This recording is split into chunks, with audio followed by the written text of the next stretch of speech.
Після слави України. Ось, це все слава України.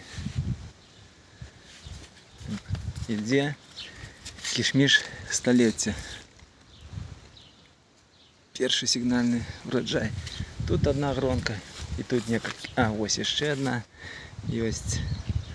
А після йде виноград Корольок.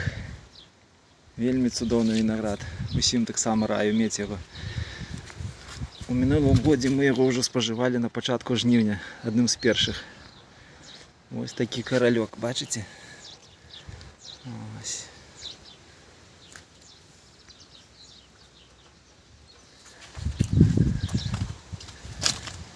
Ось Корольок.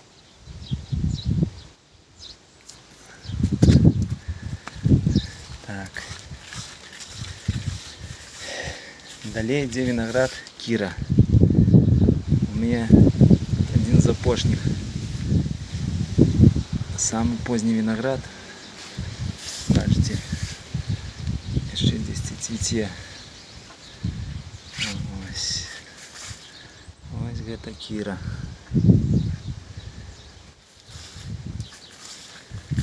Так.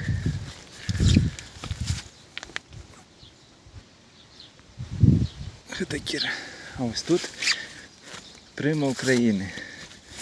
В гэтым годзе вельмі дрэннае запыленне, тому што быў холод і дождж. А яна яго не любіць. Ось такая прыгожая ягодка. Прыгожая і вельмі смачная. А што ж зробіш? Што ёсць, то ёсць в гэтым годзе.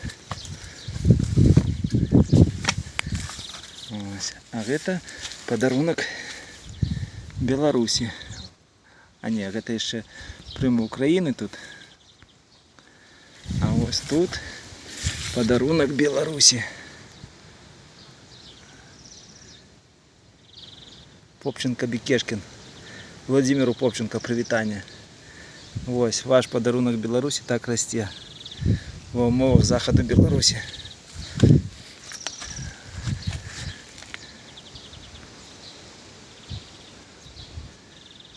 Бачите, якія гроні. Гронки які. Ось. А лоза яка. Ось.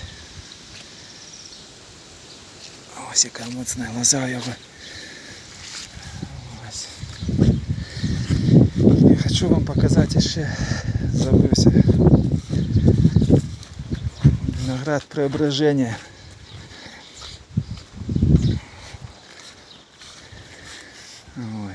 Ось такое Преображення.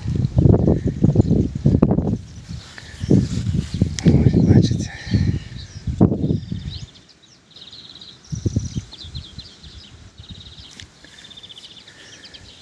Ось.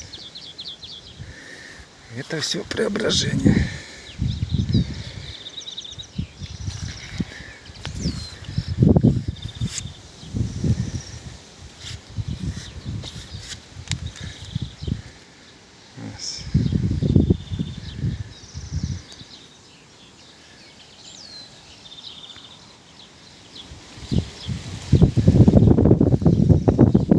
Нормальные ветры у нас.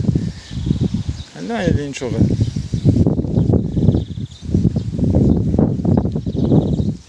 Головне, виноград росте.